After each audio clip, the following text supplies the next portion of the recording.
We're off. We're a go. We're a go. Hello. Stand by. Hello.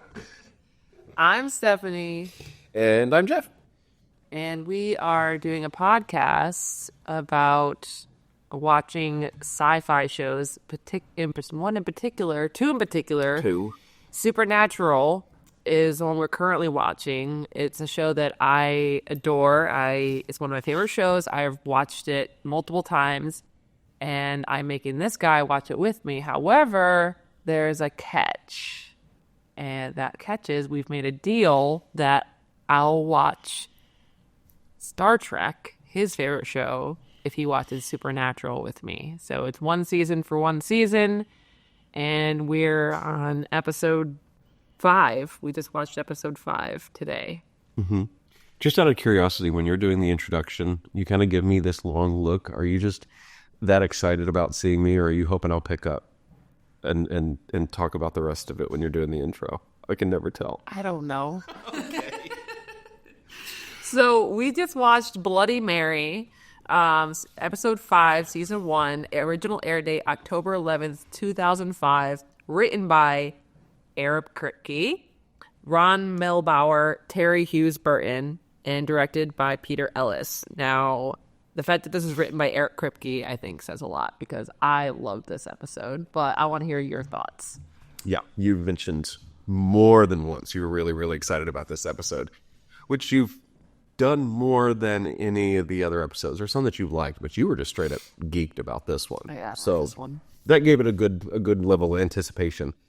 I mean, I did like it. I thought it was really good. We got a few minutes in, and I thought they could have named the episode Exploding Eyeballs, because I thought that was just hilarious. But no, it was really enjoyable. It was good. It was fun. It was a great story. I'm noticing with some of these episodes, I'm not noticing that they're 40 to 45 minutes. And I guess that's usually a good sign. I did the same thing with the airplane. Traveler, Unknown Traveler. Standard, yeah, that one. Yeah. So I got to the end of this one. I was like, dear goodness, this is actually going really fast. No, I'm just having fun. So I liked this one. It was very good storytelling.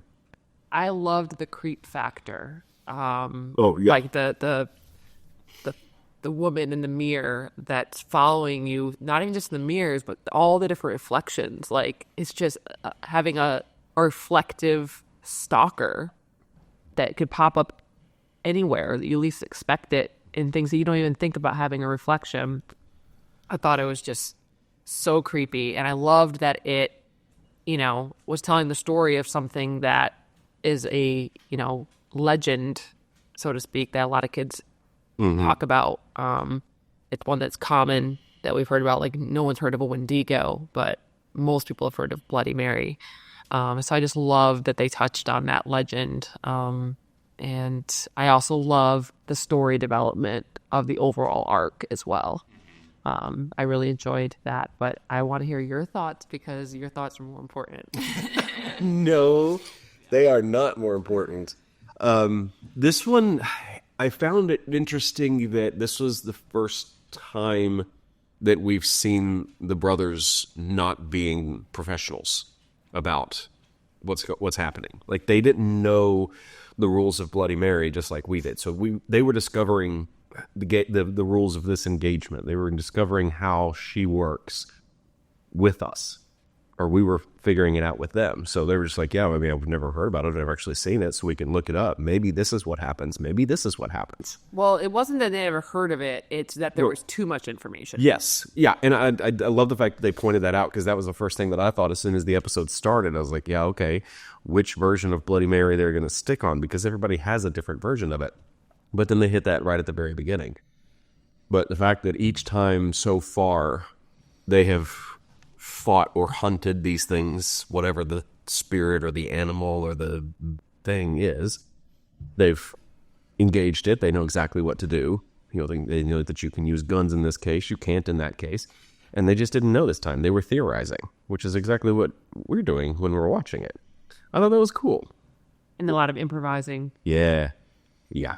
Like, especially like the very end of it. Yeah. It was literally how the episode finished, was them improvising. Uh-huh. But I really liked that they are staying away from falling into this episodic formula nature, which is awesome. That keeps it interesting. I dig that a lot. It still feels very Fringe, though. Man, every time they do a cutaway, like the opening sequence, and then they cut away to start getting into the Act 1. I'm still waiting to hear the Fringe theme. Well, it's not. I know. Yeah, and it happened first. Yeah, it did. It did? Yeah, it did. It definitely did. Okay. I saw Fringe first, okay? So this is just going to happen. But I did like it. I liked the episode a lot. Also, well, I'm jumping ahead a little bit here. Maybe we should wait until later to talk about it. But Dean needs to be in jail. Well, like a lot. I mean, you're not wrong, actually, but he's impersonating law enforcement. He is lying to police officers. He's assaulting police officers. He doesn't have time for this. He doesn't have time for this. Knock them out. His brothers may be dying, man. And then next day, no repercussions. I thought that's what he was going to get to. And I know we're just jumping to the end of the episode now, but that's fine. I don't care. You get to the end, and he was like, hey, Sam. And I thought he was going to say, he's like, hey, I'm going to need you to bail me out of jail tomorrow because there's unconscious cops outside. I thought that's where he was going with it. But then no. Let's just maybe even kidnap this girl. I don't even know at this point. I don't think I trust Dean. He is not a law-abiding citizen. I mean, desperate times, man. Yeah, daily desperate times. It's hard to abide by laws when you are fighting things that don't go by the rules of what the rest of the world understands. Sure. Yeah. I think there's not to it than that. I mean, I'm not disagreeing. I think he enjoys it. Yeah. This is actually a tale of a psychopath. Yeah. Well, no. He is not a psychopath. My goodness. I don't know. No backstory. Yet. 5 episodes in, still no backstory. But I am totally kidding around that. I think that's hilarious that they don't come back to the start at the end of every episode, but in a way they kind of do. Because nobody has any repercussions. Yeah, I mean, it's only episode 5, so you never know. Things might catch up to them. Or maybe they won't. They are, what's the word? They are... outlaws. Yeah, but the only word that comes to mind is slippery. Like they just... Yeah. The thing is they're so transient, right? That was the one thing that I keep thinking of over and over again is they go in and they go lie to this cop or they make up a false identity and then they leave. And then we'll never see them again. Yeah. Yeah. But I mean, dude just laid out a cop. Yeah. But we're cool. It's fine. Desperate times. Some of this stuff, absolutely no way it would fly today. I mean, they had the car parked out front when that scene started, so it got a license plate number. So I don't know, man. I don't know. I still like Dean though. Well, I mean, I still like him. I mean, you're not going to hear any judgment from me because I'm a Dean girl. Yeah. Now, didn't I see somewhere in this episode that this Mary has been dead for 8 years? This was a girl that died 8 years ago? I can't remember how long ago she died, but it has been years. I think the idea is that the mirror was like in her family or something, and I think the idea is that maybe when it got sold to this place, maybe it disturbed the spirit in some way, and I'm kind of woke it up. That's the best I got. I mean, there's only so much I feel like you can explain without it becoming like True. Super cheesy of like, we're just going to sit here and talk about how this is even possible, you know? Yeah. So yeah, there's a certain level where we're not going to figure everything out, and some stuff may come back around later. There could be folklore elements that come back over and over again. I think you've mentioned to me more than once that there's a lot of angels and demons. Yes. Spoiler. No. What do you mean? That's not a spoiler. Yes, it is. It is telling you that there are characters in the future that you don't yet know You don't know. This world could not contain demons and angels, but now you've told the audience that it does. Except I was quoting you. So you spoiled it. Yeah, but you just said it's not a spoiler. See? But you said it is. I'm taking your position because I don't. I know you're just trying to trap me. I know what this is. Yeah, I know what this is. Whatever. Still Even your brother said that you take this too seriously. He's not credible. Oh, really? Jay, what do you have to say about that? No. I am going to find somebody who's on my team, on team no spoiler. He was on your team until you saw how crazy you are about it. He's like, okay. No, there's going to be somebody who understands. It's coming. Yeah, okay. Okay, so my thought about the whole Mary being dead for 8 years thing was that the identity of Mary can actually transfer. Like if you die in a certain way, looking in a mirror, then your spirit actually becomes Mary, yes. in essence. Yes. So then that could explain why there's so many different Bloody Mary stories. Sure. I've already said it once. I have to be careful. But it could explain, at some point, maybe one of them was a disgruntled bride. Maybe one of them was a small child that got caught in a fire or something. I don't know. All these different variations of her. Maybe they're all true. Yeah, that's a good point. I didn't think about that. You know what I did think about, though? What? Sam laying on that bedspread of the motel. Yes, you were personally bothered. So gross.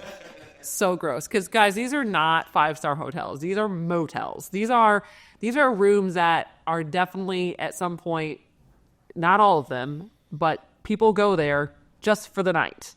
Like, just for a few hours type deal. This hotel looks like it has an hourly rate posted outside. Exactly. Yeah. So the fact that he's laying on the bedspread, I wouldn't even do that with a nice hotel and just, oh, I cannot. I saw that. I was just like, oh, my God.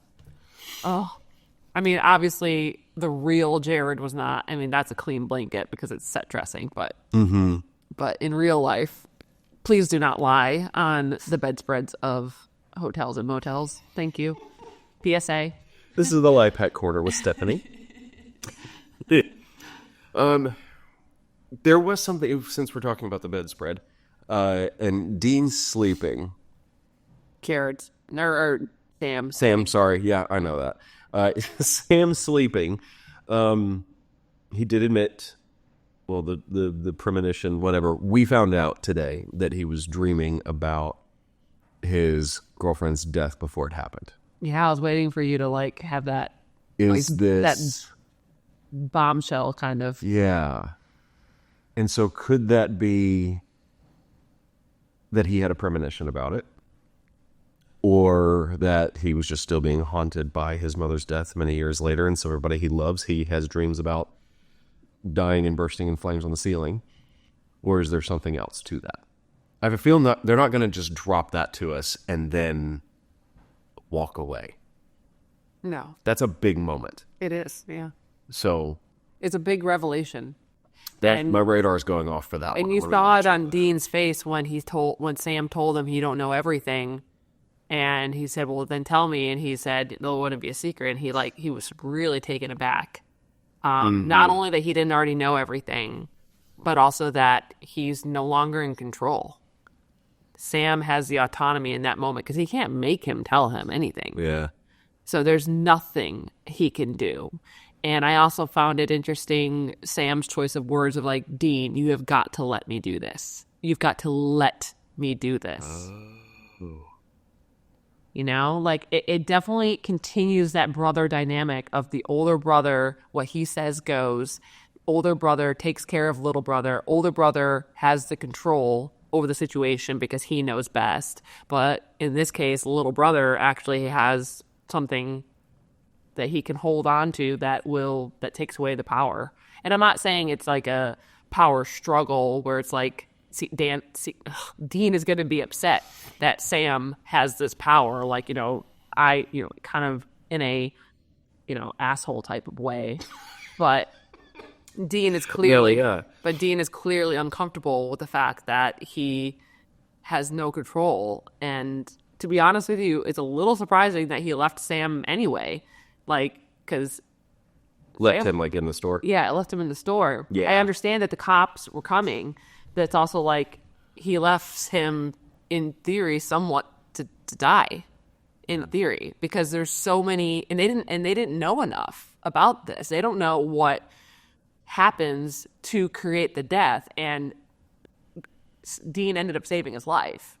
Yeah. But if he had gotten there, 30 seconds later, maybe Sam's dead, because there was no guarantee that Sam was going to be able to smash the mirror. They didn't know. They did not know the process. They were winging it. Exactly. And so for Dean to have left him alone, not knowing if Sam would be capable of saving himself, I mean... Or if the smash would work, or what I found to be a terrible logistical choice was to try to do this when there's so many mirrors around. Anyway, yeah, I walked in, I was like, wait a minute, they're just going to let the mirror sit right there, and they're going to do this. It's like you're going into her home turf, and she's got weapons surrounding you. It was like, yeah, we'll start saying her name. We got it. I don't even want to say it. I'm actually scared to say it. It was a little unsettling. The bit that actually freaked me out, though, they smash the mirror, they're leaving. This was TV showed just right. I'm like, all right, we're going to start getting into the denouement here. Then she starts glitching out, and all of a sudden, she's 10 times more powerful. And it's the ring. And then it was 100% the ring. That is so the ring. It was creepy, though. When I think back on this episode, I think of that every single time. It's the first thing that comes to my mind is that girl crawling out of the mirror. Like, it is so disturbing. And here's a fun fact. I'm pretty sure this is correct. So fact check me if you want. Let me know. I'll do a corrections corner. But I'm pretty sure they hired a contortionist to play Mary so that she could do like this weird shit to make it look even creepier. I'm pretty sure that's correct. Somewhere in the back of my mind, I remember that being a thing. Make it just appear less human with some of that movement. Exactly. The crawling across the glass, that helped as well from the broken mirror. Well, dummy glass, but yeah. Yeah, but they showed that down shot very intentionally, so we could see her coming across as broken glass. Yeah. So that's my fun fact for the episode. I hope it's correct. Don't come here for facts, even fun ones. Like and comment and subscribe down below if she's wrong. But I did like the fact that we are starting to make a new game on how many ways can Dean stick his foot in his mouth. He'll just make up some random ass lie. And then what was it when the cop was talking to him out in front of the store? Like, oh yeah, Mr. Yogama, you're Mr. Yogama's son. You're Mr. Yamashiro's kid. Yeah. He just sort of is like, oh. He just kind of like gave this face like, come again? Think fast, Dean. Think fast. Yeah. And then you cut back to it. See, the thing is, I was adopted. And then there's like, and he's like, I just don't have time for this. But he does this constantly, multiple times per episode, and you wait for it. Every single time, he just randomly makes up this thing.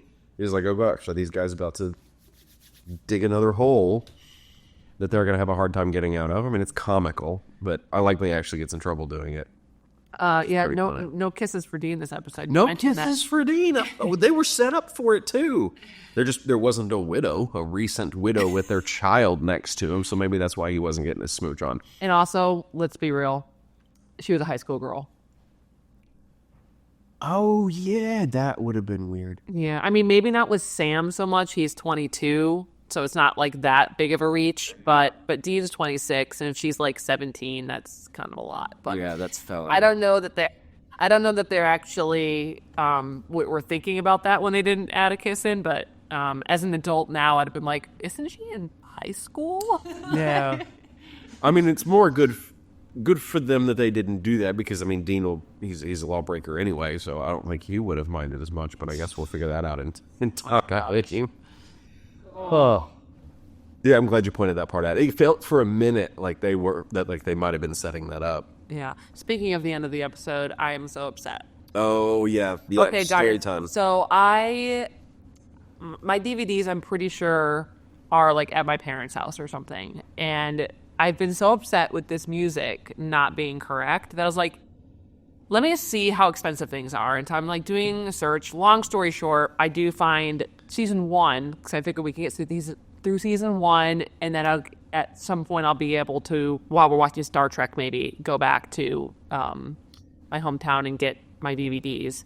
And so I was like, you know what? One season digital, like, it's $15, no big deal. I buy it, and the music is still wrong. I am so upset. I bought this. I bought it. I bought the season, and the music is still wrong. I have no words. I'm so upset. Like, what? I bought it. What the hell? It is so upsetting. I don't really know what else to say other than do not buy the digital version, apparently, of the seasons of Supernatural because the music will still be wrong. You have to buy the DVDs, I guess. That's the only option. I mean, buy it if you're interested in watching the show with us. We need to encourage this, honey. But yeah, I'm wanting to see like what's the difference, because we only went and looked at one example, and yeah, it makes a huge difference. But I'd love to figure out exactly what was going on, because they already paid for it once, and now they've paid again. Whoever they is in this case, somebody has paid a second time for music rights. So I'm assuming there was an expiration, or maybe there was a problem at some point.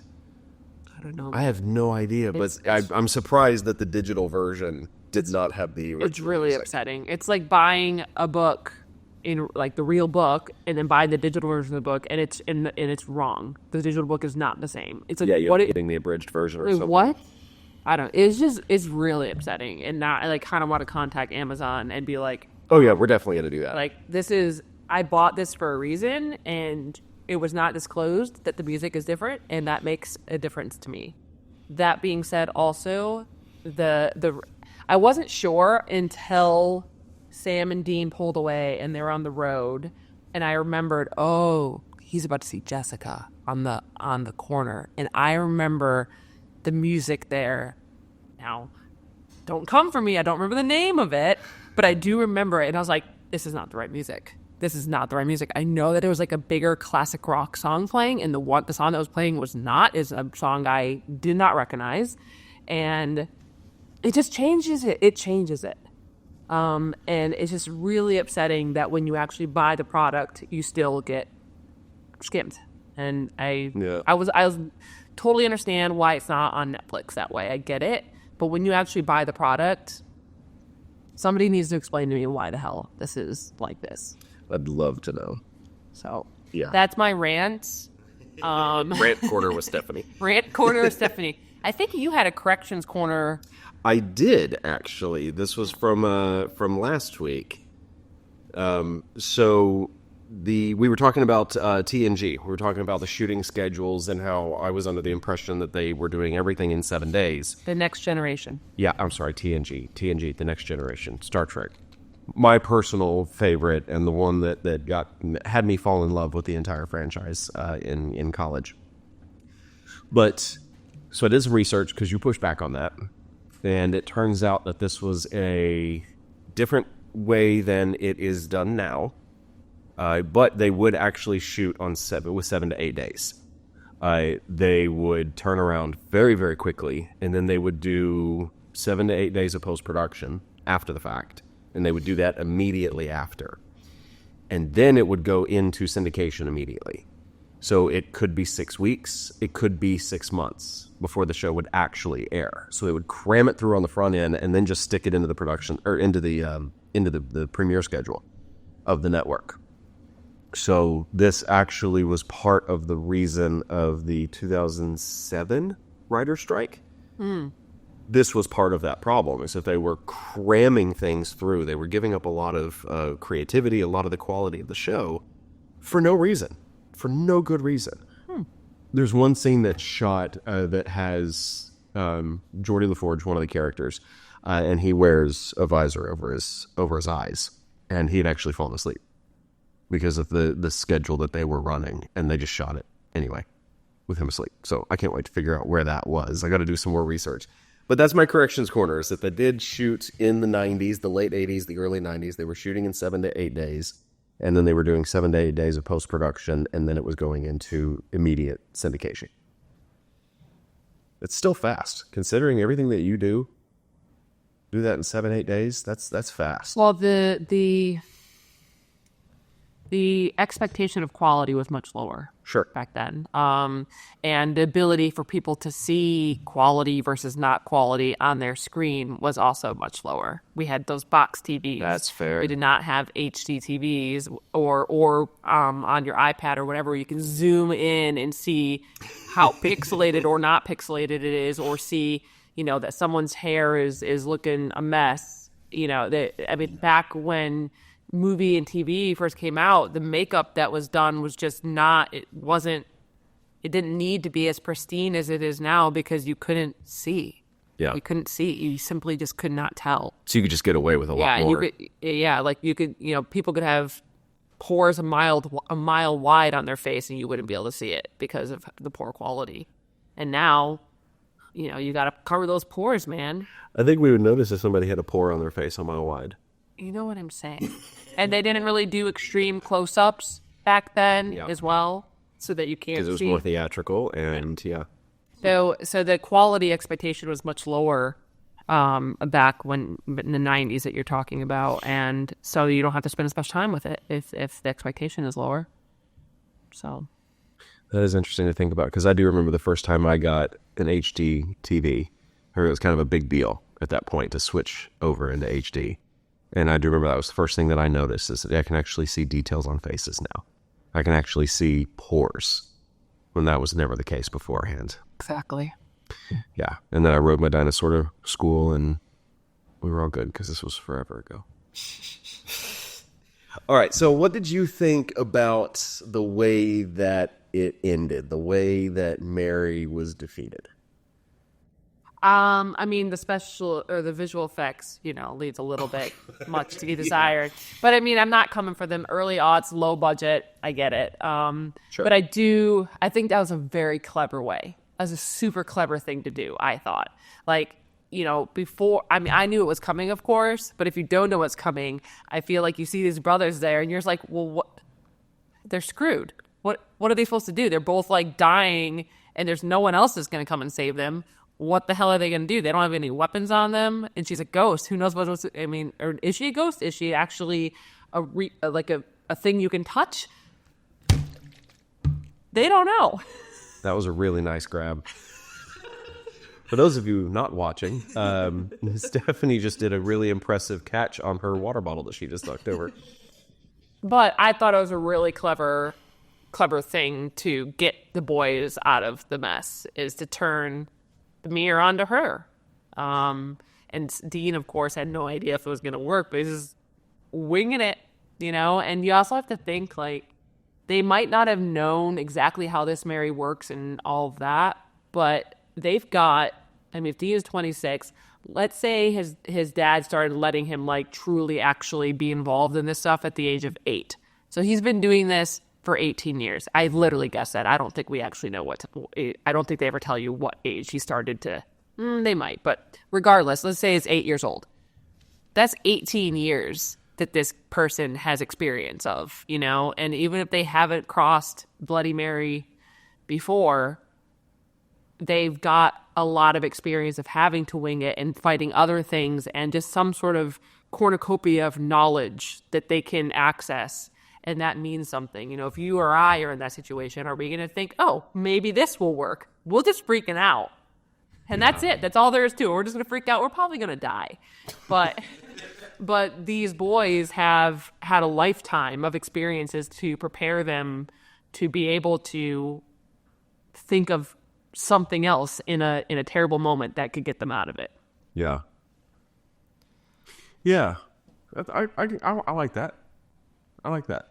It felt a little bit weird. It felt mirror Ex Machina a little bit. But I like that how they had gone through and given us the twist. Smash the mirror. We think we're done. We're walking away. And then, holy crap, this isn't over yet. That part was really cool. And then they're both going down. And then he just grabs the mirror that's conveniently next to him and points it back at her. And he marries Mary. So I don't know. It felt a little... I would call it felt a little cop-out, except for the fact that they gave us this entire episode that you're absolutely right. They're just winging it. They're just trying anything. They've got no ideas. So try something. And it just happened to work. And who else would have come in? I mean, the cops could have come in looking for Dean, pretty pissed that they just got knocked out by this kid, and then they could have shot her up. But who knows if that would have worked? Yeah, probably. No idea. No, we really don't know. And honestly, if you didn't turn the mirror on her, what else might have worked? We really don't know. They got lucky in a lot of ways. And I think during the episode, you had mentioned this earlier, but, why did they do this in a house full of mirrors, so to speak? Why did they go out to a field? Turns out the reason that they don't say out loud, but the writers thought of, is that they needed a mirror to be able to destroy her. But also playing straight into the storyline, if they had taken the mirror out to the field and summoned her that way, and she had walked right out of it, the one mirror that they had, they wouldn't have been able to stop her. Well, exactly. That's my point. Yeah. The writers did not have to take the mirror out of the store because in order to defeat her, they needed another mirror. Yeah. So it's not the reason why Sam and Dean didn't do it. It's the reason why the writers didn't have Sam and Dean. Sam and Dean do it. You know what could have been cool is if they had gone out to the field and then smashed the mirror, and then Mary had actually gone into, because they would have been them out there with the car. They could have had Mary go into Baby. Oh, God, no. Yeah. I think we need to write a letter. I'm feeling the genius flowing through right now. Write a letter about a show that aired 20 years ago? Yeah. Okay. It's 2025, man. This is the remake season. You do it again. Cast him in the live action version. I did find a really fun fact at one point is that this was Eric Kripke's hometown. He's from Toledo. Oh. And a lot of the characters, these day-playing characters, were actually shout-outs to people from his hometown. Oh, so like Charlie is named after someone he knows. Like there was somebody in his world that was named Charlie growing up back home, which I thought that was really neat. That is cool. Yeah, give that shout-out, man. Mm-hmm. That is cool. All right, so what was your favorite? What was your favorite part? Gosh, I'm torn between Mary crawling out of the mirror and just giving us that complete, that's 100% and utter mine. creep thing. And because I always go back here, the brother dynamic when Dean pulls over, he's like, you know what? No. And he pulls over the side of the road. He's like, this has got to stop. It is not your fault. Like he just kind of gives Sam some tough love, but you can see behind it that it's Dean just it's pure worry. Like he's giving him tough love, but it's coming from a place of he's scared. Mm-hmm. He's scared for his brother, and he doesn't know how to be gentle and say I'm scared. All he knows is toughness because he was raised by a dad who we know was in the Marines because he was wearing a Marine shirt in the pilot. Oh, I forgot that. So I'm sure that being a military parent who is fighting evil, and so in a lot of ways has to make sure that he runs a tight ship because otherwise his boys could get killed. I'm sure based on those, you can imagine him having a pretty militant upbringing, a tough upbringing, tough love in a lot of ways, because if anybody messes up, it could mean death, Yeah. Not only in the military where John came from, but then also now in the world that he's living now fighting evil. Right. So in his life, that's a lot of what he's known is like mistakes cost lives. So Dean isn't going to have a gentle approach. And you see actually that Sam does have a gentle approach. And I think that's because in a lot of ways, the dad probably came down on Dean a lot because he's the oldest. Yep. And so Sam was spared a lot of that, and even maybe sheltered from that, from Dean potentially. Mm-hmm. And so he didn't lose necessarily the inability to have a gentle touch. And also he's been out for 4 years, I think, with a girlfriend. So he's had experiences outside of this really do or die world. Mm-hmm. So he has the ability to have that gentleness about him, more so than Dean. So you see Dean exercising his fear and how scared he is by coming down on Sam with this tough love of like, no, this is not your fault. And basically forbidding him from risking his life. But then Sam one-ups him and there's nothing Dean can do about it. And That's good. yeah, That's really good. I love those moments between them because it's so human, you know? It's so human that like it's not going to work out exactly how you think or want it to. You know, Dean is used to having that control because Sam has acquiesced to him most of his life, and now Sam is fighting back and there's nothing Dean can do about it. And at the end of the day, Sam is right in a lot of ways. This girl is going to die if they don't do something, and because they're winging it, they don't have any other ideas. Yeah, I'm really curious to see where this dynamic is going to go between the two, especially for the fact that I know a killer dynamic goes so far with you. Mm-hmm. And how I've seen terrible movies register really well on your radar because the dynamic is just that good. And I've seen great movies completely pass you by because there are no solid dynamics. Great stories don't necessarily sell you. So I'm really curious to see how do we watch this fall into place, the dynamics between these two, because it's in a shift. I mean, their age, life chapters, and I'm assuming as they get more settled into this partnership between them, there's going to be a boundary adjustment there too. I'm very curious to see about where this is headed. Yeah, and I mean... And especially if Sam can have premonitions, then that is going to be a very interesting dynamic adjustment. I was just about to say, I mean, we're not going to go 15 seasons without Dean finding out about this. I mean, let's be real about the premonitions. They wouldn't... Their premonitions. Or, yeah, whatever. But you said it, so I'm going with it. Okay, all right, I'll let that one pass. But, you know, they wouldn't drop a bomb like that and then just keep that a secret from Dean for 15 seasons. So it's going to be interesting to see how Dean handles that. Especially because if they are premonitions, what are the implications of that? Exactly. Because premonitions are you think of it as like a witch or something like that, like something that has extra powers outside of a normal human. Yeah, exactly. So what is that going to mean? Are they human? Exactly. That's an interesting question. I'm going to mull over that one. Might have to put it into my theories and adjustment and my predictions corner for the first time guy. That is interesting. Okay, so then... Okay, so your favorite was when Mary came out. My favorite, yeah, that glitched hand grabbed the broken mirror frame. It wasn't quite a jump scare, but it was oh shit. Mm-hmm. This ain't over yet. I really, really enjoyed that. That was great. So I'm going to steal yours. What was your least favorite? Not a single mention of Dad in this whole episode. That's not true. What? They were... Where? Where were they? Were they in the morgue, maybe? Or something? Forget exactly where they were, but they said... In all of these years, Dad has never... Oh, yeah. At the very, very beginning when they said, there's nothing in Dad's book about it. But as far as, like, we're traveling around the country looking for our missing father who may be dead. Nothing. Yeah. Nothing. It's true. It's like they're just reading the newspaper now looking for unusual obits. Yeah. And we're just going on an adventure. So I think they're waiting for clues to figure out where he's at. And like Dean said in a previous episode, and until that happens, we're just going to kill everything we can between here and Dad, basically, that we find.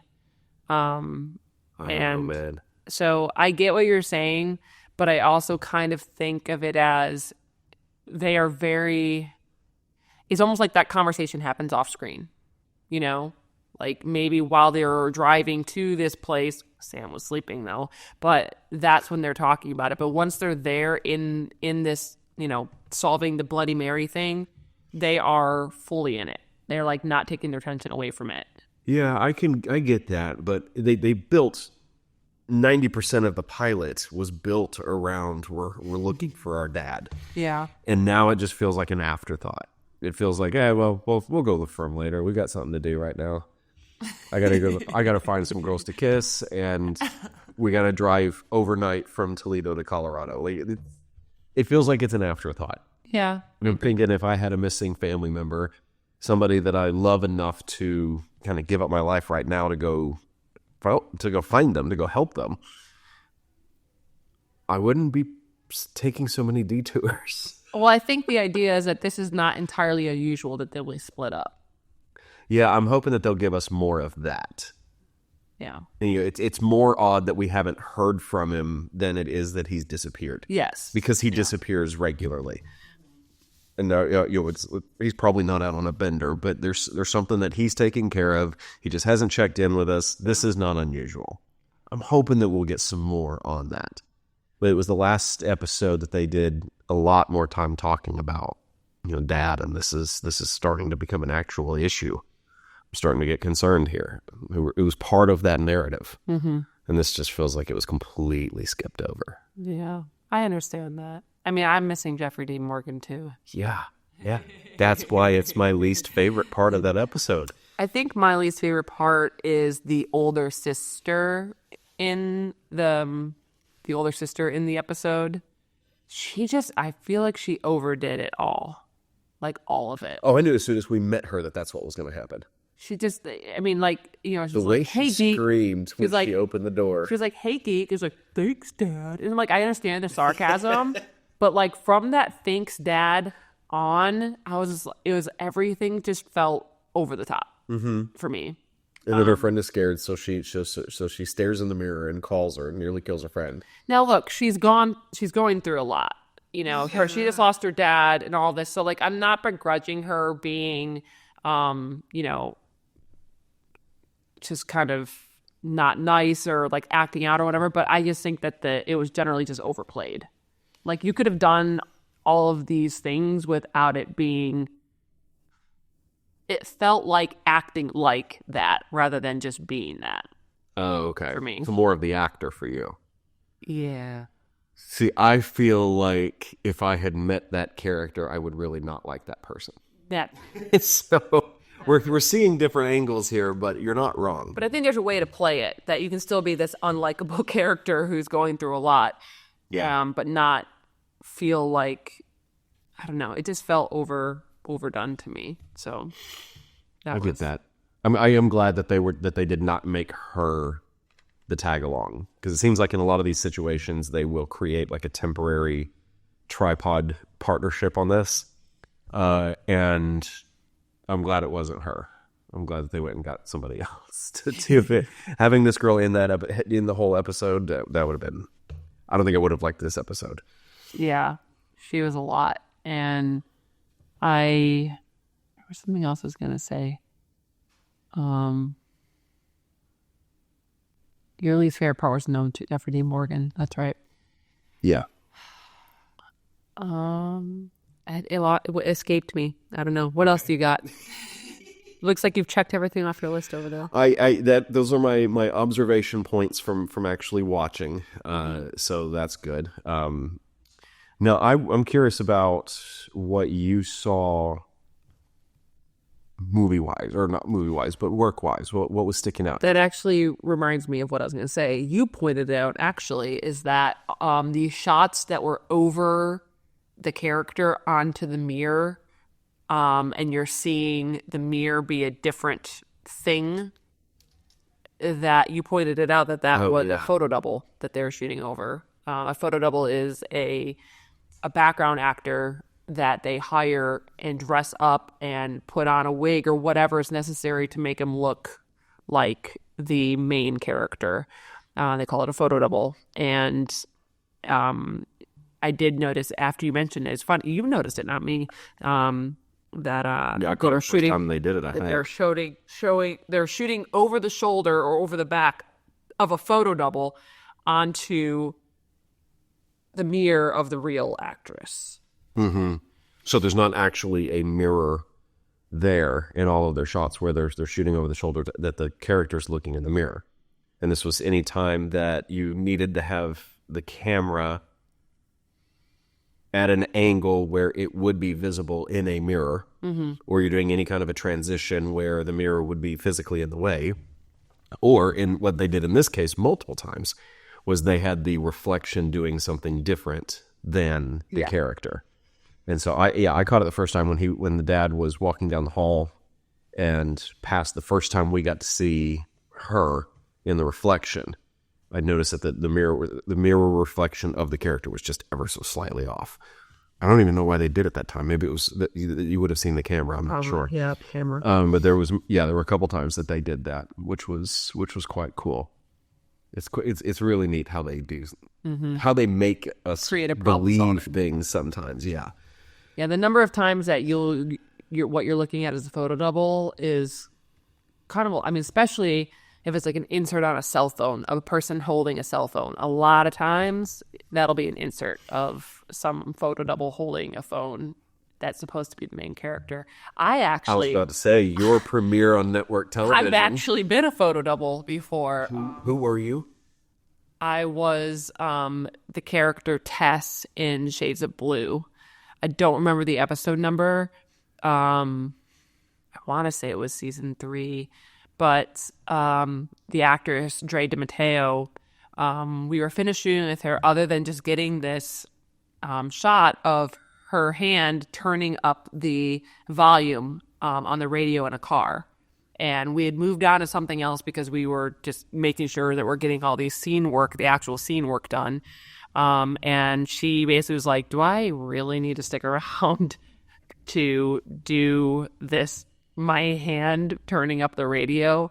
And they're like, you know what? No, what? We'll figure it out. Like, no worries. You don't need to stick around for potentially hours more so that your hand can be in this shot.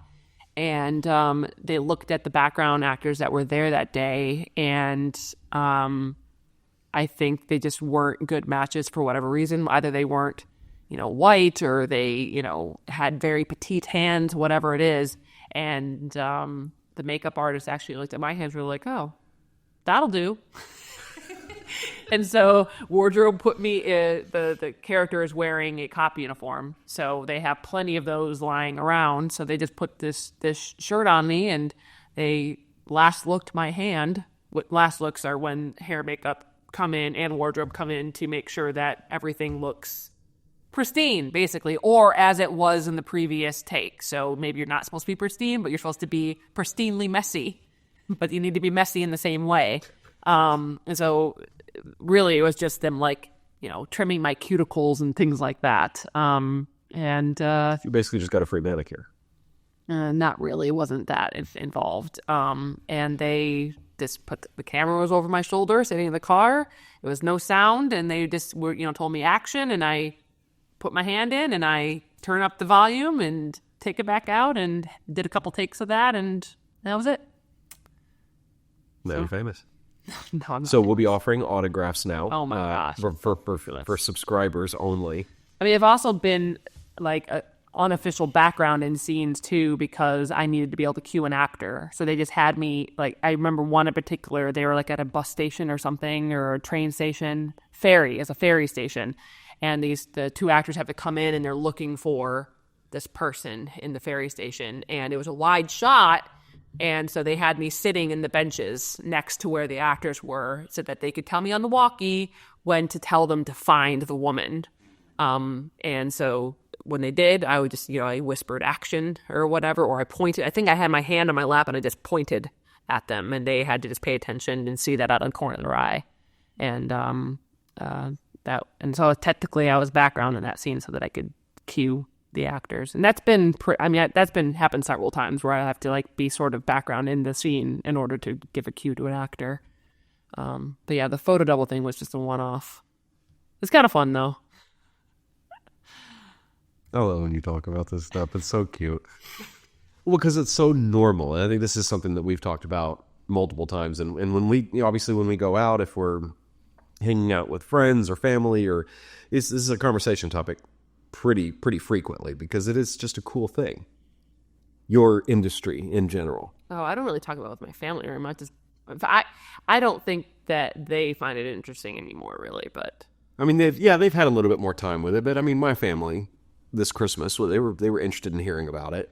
But it's just fascinating. It's just really fascinating. It's cool to hear the human portion of this side of the industry that is fascinating.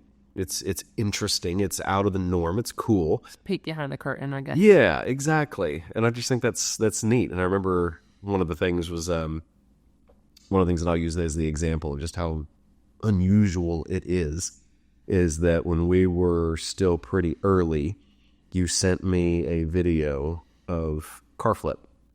That's what you were working on that day. It was a car flip down in Manhattan.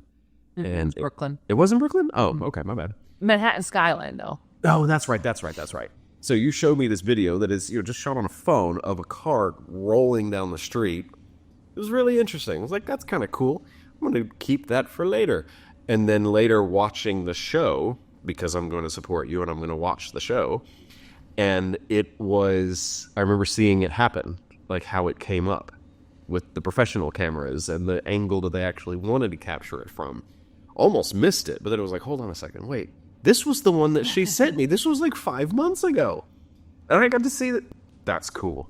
It's just cool. I mean, I'm glad you think so. And I think you're cute when you talk about it. So that's just me. Yeah, it is just you. No, that's not what I meant. All right. So what are we doing next? Are we updating? Well, I guess I'm not updating any predictions. Well, other than I mean, Sam might be super or might not be human. Yeah. With well, this ability. It kind of ties into what your prediction was a couple episodes ago, which was you said, I think there's something much bigger at play here, right? Maybe that's the bigger thing at play. Yeah, my thought there was that there is maybe like an evil organization or a league. There's some kind of a connection between these evil forces, as opposed to, if you go hunting in the woods, you're looking for animals. These animals are just independent. They're all just kind of doing their own thing. They're all in the same forest, but they're not. The elk are not coordinated. This feels like it could be more of a coordinated effect. Maybe there is a network of why these things are being done, when, where, and how they're being done. Or maybe they know each other. Maybe there's a newsletter. And they talk about Sam and Dean and Evil Monsters Weekly. Yeah, exactly. Which is, unfortunately, had to switch over to digital. They had to close the publication. Yeah, but I think other than Dean's possible, or Sam, I keep doing that, Sammy's possible superpowers, or not being human himself. Yeah. That's my only predictions. That'd be huge. Update. If he wasn't human, that would be huge. The implications of that and the directions they could go with that, or even if these guys are really brothers, or is Dean something else? Like there's so many things that maybe that whatever it was in his bedroom when he was little, maybe they switched him out. Ooh. I feel like you're just trying to throw me off. That's a little, I'm not trying to throw you off. It is a speculating thing, though. I feel like that's something that one would speculate about if you're thinking maybe Sam. If you're thinking Sam maybe might be human, I think that's something that you could speculate about. Is that he might have gotten switched out. Yeah. Yep. But speaking of predictions, I want to hear what you think. The next episode entitled "Skin." What do you think about that? Oh, the first thing is some kind of a Hannibal Lecter thing, that there's something that's de-skinning. But we also just watched Deadpool and Wolverine a few days ago, so that's stuck in my head. Great movie, by the way.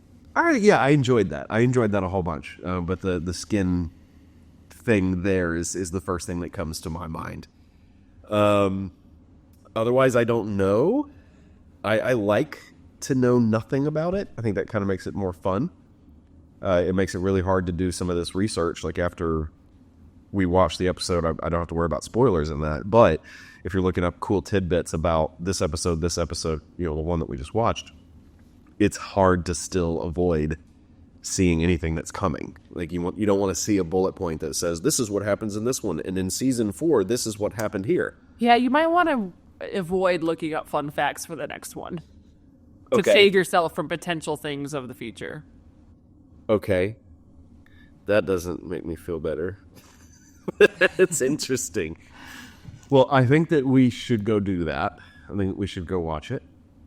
I have no predictions about it. It's hard. The episode title is 4 letters. Yeah, exactly. So I have very few theories to go off of. Skin.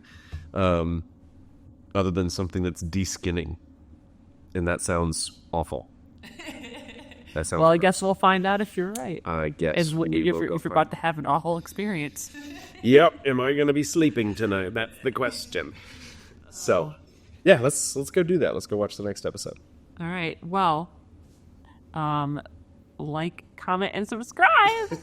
And remember, driver picks the music. Shotgun shots is K-Cole. You finally got it right. I got it. Clap. High five.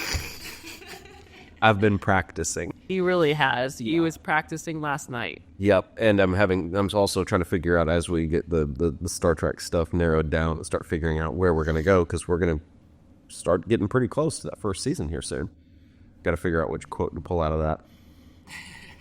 I'm thinking I'm not a merry man, but live long and prosper. You're not wrong. So you at least get credit for that one. Ha. Cool. Okay, well, let's go do that. Okay. All right. Okay, sounds good. Have a good day. Like, follow, tell your friends. Have a good one. Bye. Bye.